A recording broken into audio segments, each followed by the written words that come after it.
C'est une nouvelle session d'information chez Youbi Média. Commençons par les sommaires. De retour à un match amical, les 6 joueuses de l'équipe féminine Gillette Dame de Béni ont perdu la vie dans un accident de circulation ce 17 août sur la route nationale numéro 4. Vous aurez les détails dans cette édition. Et puis, suite à une mauvaise interprétation de son message qu'il a tenu lors d'un meeting populaire au quartier Kassika, le cadre de la FCM 23, M. Ali Moussagara, a expliqué dans une interview que le mouvement n'a aucun plan contre les pays voisins et l'objectif de ce mouvement reste la libération de la République démocratique du Congo, a affirmé ces cadres du mouvement AFC M23. Vous aurez à les suivre dans les détails.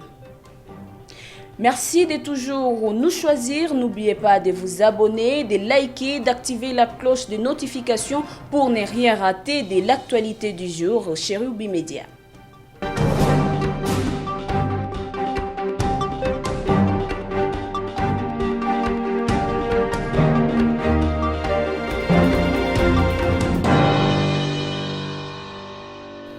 Merci de renouveler votre confiance à Youbi Télévision. Commençons cette session d'information par cette triste nouvelle. De retour d'un match amical à Lomé, un taxi qui transportait une partie de l'équipe féminine Gillette Dame de Béni a sombré dans une rivière la soirée de ce dimanche 17 août sur la route nationale numéro 4. 6 joueuses et leurs chauffeurs ont perdu la vie. Une tragédie qui plonge toute la communauté sportive du Nord Kivu dans un moment de deuil. Suivez. Un drame a frappé la communauté sportive de Béni au Nord Kivu pendant la soirée de ce dimanche 17 août 2025. Un véhicule transportant une partie de la délégation de Béni a terminé sa course dans une rivière sur la route nationale numéro 4 au niveau de Balombi dans le territoire de Béni. Selon les premiers témoignages, l'équipe venait de Lomé où elle venait de disputer un match amical face au club Jolie Dame. La rencontre s'était soldée par un score de nul de 2-2. Le retour a viré au cauchemar. 6 joueuses et leurs chauffeurs ont trouvé la mort dans l'accident.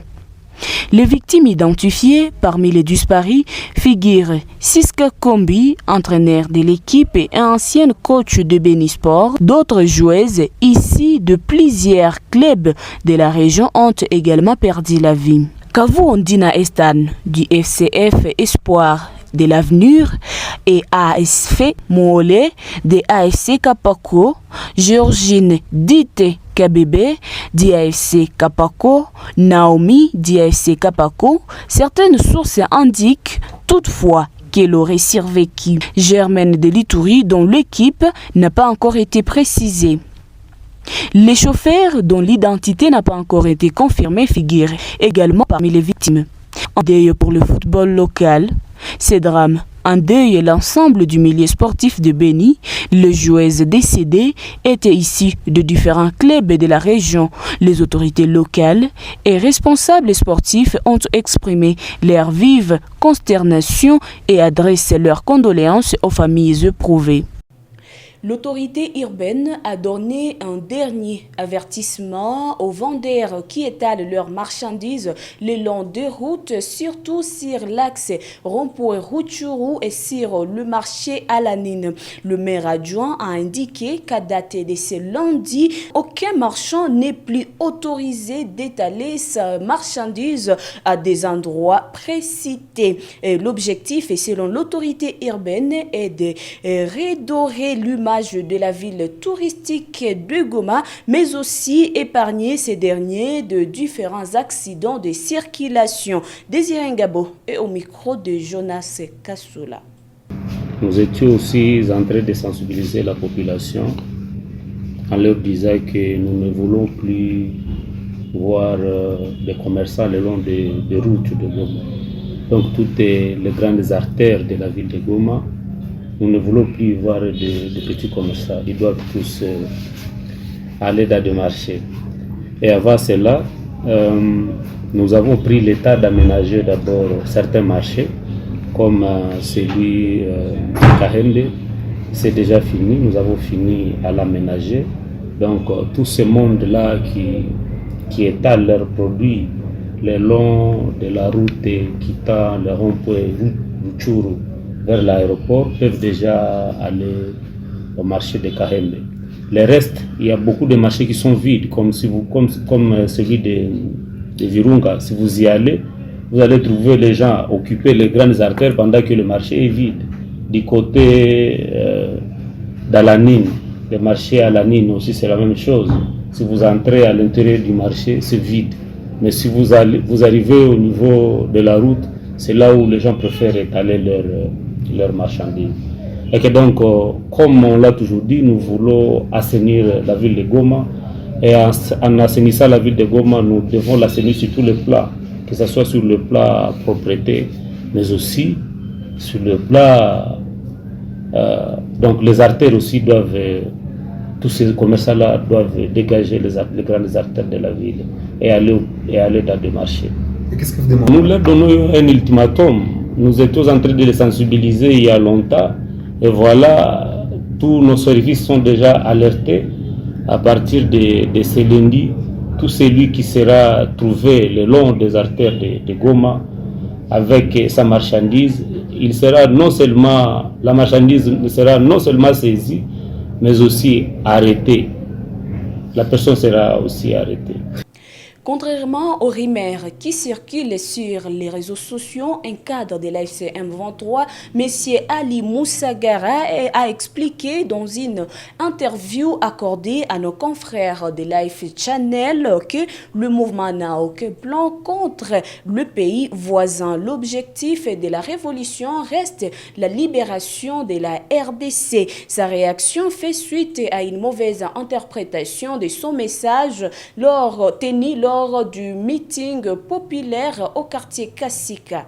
Population ilikuwa ilituuliza eske na nyie Felix hata wanunua ama jeshi yenu iko na nguvu ya kusema kama mnaweza komboa nchi.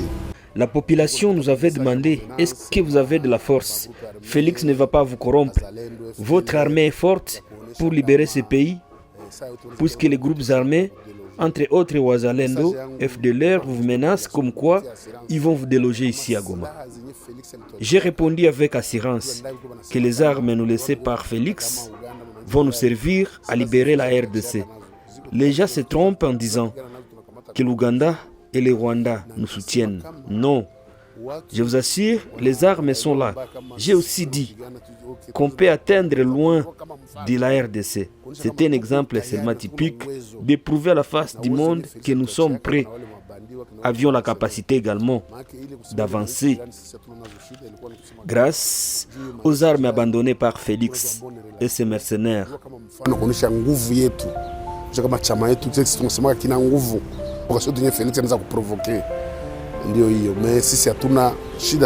On a de bonnes relations avec nos voisins. L'exemple que j'ai donné était tout simplement de prouver que le M23 est capable, pour dire vrai. On n'a aucun problème, en tout cas avec le Congo-Brazza, le Gabon, le Cameroun. Moi, je prêche les vivre ensemble partout. Et puis le président de pêcheurs du lac Kivu salue les efforts que mènent les éléments de l'AFC M23. Pour eux, ces derniers temps, la situation sécuritaire est calme dans les secteurs de la pêche. Une situation qui permet aux pêcheurs rwandais de traverser la frontière jusqu'à Kituku pour y exercer leurs activités. On écoute Ezekiel Chamavou, président de pêcheurs. Il y a exactement l'insécurité, mais ça commence à s'améliorer pas à pas. Mais c'est pas nous. Ils se sont sentis de venir pêcher au Congo comme nous sommes toujours accueillants. Nous les avons accueillis depuis le matin, vous les voyez partir encore au match.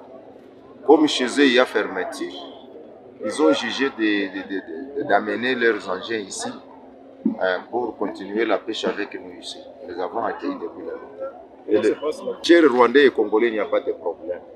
Mais ce qui cause problème, ce sont les bandits. Mais ceux qui ne sont pas bandits, ceux qui sont pêcheurs, qu'ils soient rwandais ou congolais, en tout cas, nous collaborons sans problème. Surtout, nous, ils ont la cohabitation pacifique. Et puis, les jeunes du territoire de Nyiragongo sont appelés à apporter leur soutien dans le processus de sécurité. Cet appel émane de l'administrateur assistant de cette entité, M. Moïse Bigiringabo, qui l'a fait savoir le week-end dernier lors de meetings populaires tenus dans le village Rukoko, situé dans le groupement Munigi. Pour l'administrateur assistant de Nyiragongo, la sécurité est une affaire de tous. On l'écoute. Nous sommes en train de sensibiliser la population sur la sécurité, la cohésion sociale et d'essayer de leur dire qu'ils doivent s'approprier cette sécurité et faire à ce que tout le monde soit partie de la sécurité, là où ils doivent dénoncer les gens ou les gens qui insécurisent la population, les inciviques. D'autant plus que nous avons réalisé qu'il y a bien des gens qui sont dans différents quartiers, qui ont encore les armes et qui sécurisent la population. Ensuite, cette cohésion sociale, nous disons que notre diversité culturelle est une richesse que nous devons prendre en compte et que tout le monde est congolais comme nous le prenons. Nous venons d'avoir 9 recrues qui vont entrer dans notre armée pour qu'ils puissent faire à ce qu'avec les autres, ils puissent sécuriser la population et faire partie de notre mouvement. Et les Ouazalendo et les FARDC sont des Congolais. Au lieu de se cacher, ils peuvent venir et choisir s'ils veulent continuer dans l'armée, pour les intégrer, et s'ils ne veulent pas continuer dans l'armée, on peut aussi les donner quelques formations pour qu'ils puissent savoir comment s'y prendre au sein de la population.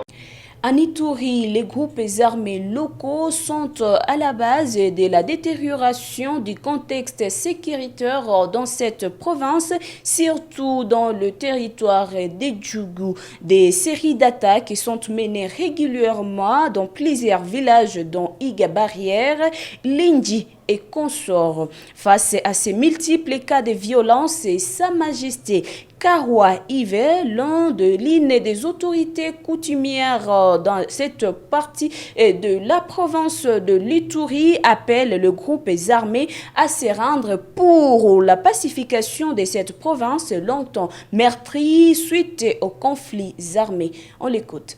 Tunashukuru nie na tunaomba na bandugu yetu wanyama ngali kupori, musisikie haya, murudie, hakuna kitu itafanya nie.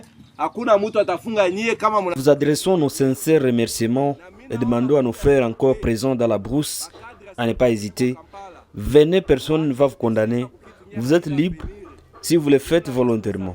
Et je demande au groupe CRP se trouvant à Kampala, arrêtez de souffrir pour rien. Vous avez la responsabilité de garder vos enfants, vos familles et consorts. Cherche mon numéro. Je vais vous faciliter à rentrer chez moi. Ici, chez vous d'ailleurs, moi Kawa, je vais me charger de ça. C'est aussi une garantie du gouvernement. Chers cadres CRP, au lieu de souffrir pour rien dans la brousse, venez dans votre pays. Ça ne sert à rien de continuer à tracasser la population. Là-bas, c'est pas bon. Venez prendre mes coordonnées. Je vais facilement vous faciliter ici à Chomia avant de vous présenter aux autorités. Hapa kuchomia kama kwa mimi mwenyewe mitapeleka ni kubakubwa, mitapeleka nie na maisha yenu itaendelea. Asante, Mungu abariki nie. Terminons avec la politique. Le gouvernement de la République démocratique du Congo a confirmé avoir réussi les projets d'accord proposés par la médiation qatari dans le cadre du processus de Doha, et une initiative diplomatique destinée à trouver une solution politique durable au conflit qui touche l'est du pays. Ce document est actuellement examiné par les autorités congolaises et et devrait servir de base aux futures négociations entre Kinshasa et l'AFCM 23. De son côté, l'AFCM 23 a réaffirmé son engagement en faveur du processus de Doha qu'il considère comme une opportunité pour traiter les causes profondes du conflit à l'est du pays. Toutefois, le mouvement exige la mise en œuvre préalable de l'accord de principe adopté lors de précédentes discussions avant l'ouverture d'un nouveau cycle de pourparlers visant à un accord de paix global. Pendant ce temps, la mise en œuvre des dispositions de la déclaration des principes signée le 19 juillet dernier à Doha entre Kinshasa et le M23 peine à être effective à cause notamment de leur interprétation divergente par les deux parties. Nous vous remercions de nous avoir suivis jusqu'ici. Restez fidèles à Youbi Télévision pour plus de programmes.